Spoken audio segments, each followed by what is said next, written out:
Hey, what's up? Welcome back to the channel. Battlefield 6 just got updated, and, well, it's a bit of an interesting one because there isn't much going on in this update, and we'll definitely talk about that aspect. But I will also be detailing every single change they mentioned in this update called 1.3.1.5. It's coming out on May 26th, and I'm going to break it down for all of you guys, as well as I'm going to break down my number one issue right now that I would really love to see them address in the gameplay. So without further ado, let's start going over this new update. If you enjoy the channel, be sure to hit the like button, hit the sub button, and I just want to give a really heartfelt thank you to everyone that really watches the channel.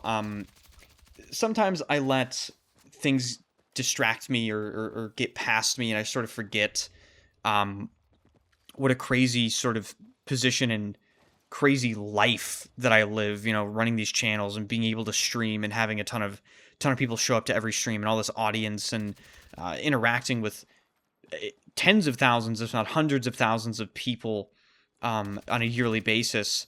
And it's sort of incomprehensible, but it is incredibly awesome. So I just want to thank you all for that. Hopefully that didn't come off as too sappy, but you know, I do like to keep it real on this channel. So the first thing to start this update with is they tell us this update is a quality of life game update. It's available on May 26th, and it is bringing, quote, focused set of fixes and improvements across Battle Royale, Portal, maps, gadgets, vehicles, weapons, and UI. And the update is aimed at improving consistency across core gameplay, resolving issues that could disrupt respawning or deployment, and making Battle Royale and Portal information clearer through improved menus, UI messaging, matchmaking feedback, and progression visibility. They go on to say the major updates for this update are as followed. So they addressed issues across Hagental Base, Railway to Galmud, and Portal involving out-of-bounds areas and ways to access them, spawn placement, objective behavior, and map information.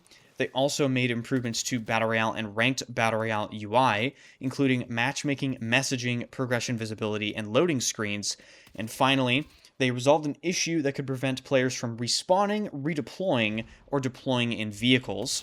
The actual changelog begins with the player section. They improved mounting reliability, resolving an issue where players could unexpectedly lose their mounted position.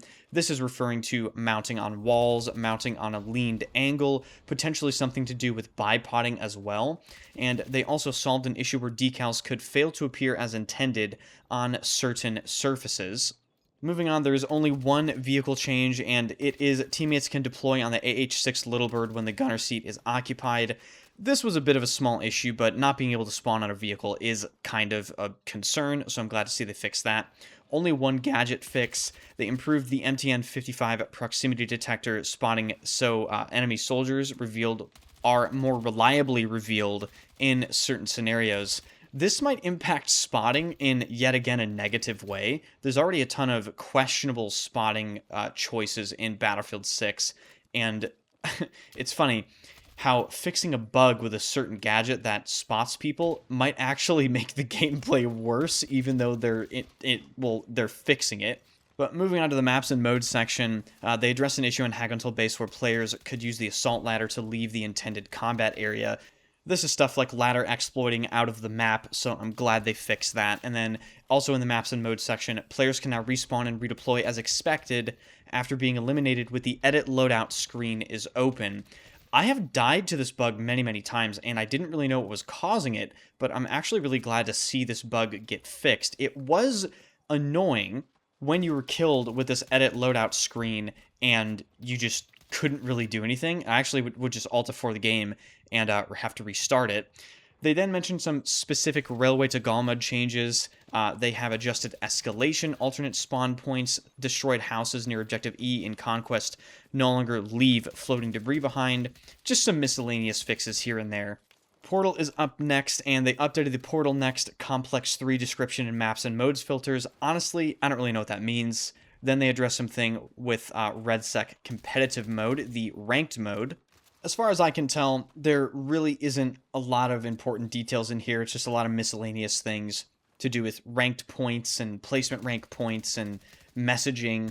And then finally, one weapon fix with the new sniper rifle, the L115.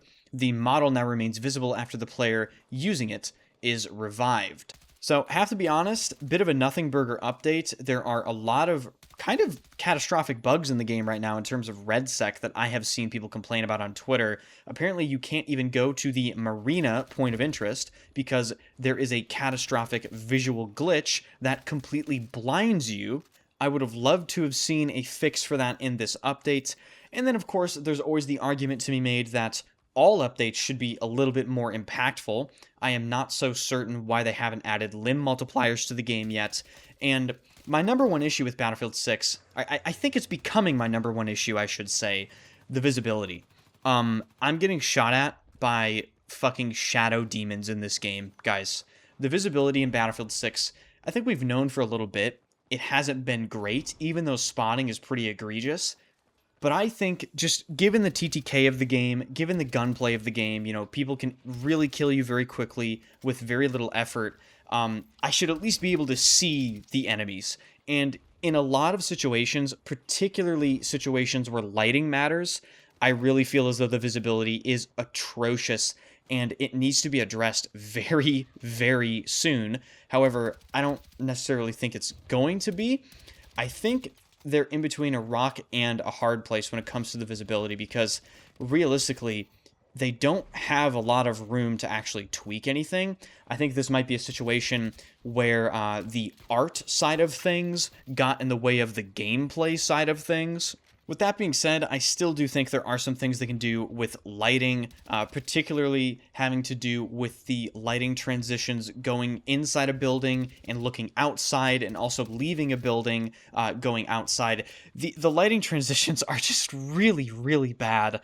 And then also dark areas.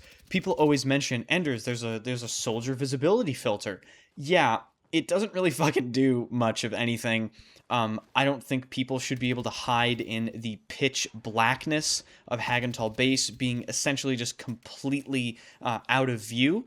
This isn't meant to be a super realistic, you know, night FPS game. You really shouldn't have to equip a thermal sight to be able to consistently see enemy players in a game like this. So maybe they could add glow sticks to enemy soldiers. Maybe they could make changes to the soldier visibility filter, which I actually do think they mentioned not too long ago.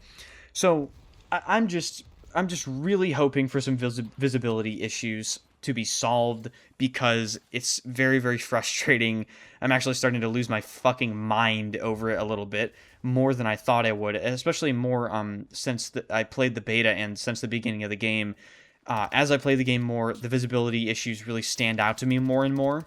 And when it comes to my gameplay personally, I think I'm carrying myself with just my spatial awareness and my understanding of the map flow and my ability to look in the right places at the right time so I can scan the area and see players that way. But if there's a situation rather, where I need to just be able to see someone based on the raw visibility of the game, that's where I have an issue. Like, I should not have to search super hard to be able to fucking see people in an arcade FPS. So you guys are going to have to let me know your thoughts regarding that. Let me know if you enjoyed this video, if you found it informative. Once again, thank you guys so much for watching. I really do appreciate it. If you did enjoy the video, be sure to hit the like button, hit the sub button. And for those of you that didn't know, I have a second channel where I talk about my passion, my hobby, fragrances. So if you didn't know, trying to reach 5,000 subs on that channel. Thank you guys so much for that. And also, all of the gaming YouTube content will also be posted on Spotify automatically. All links will be in the description and the pinned comment. Thank you guys for watching, and I'll see you guys in the next video.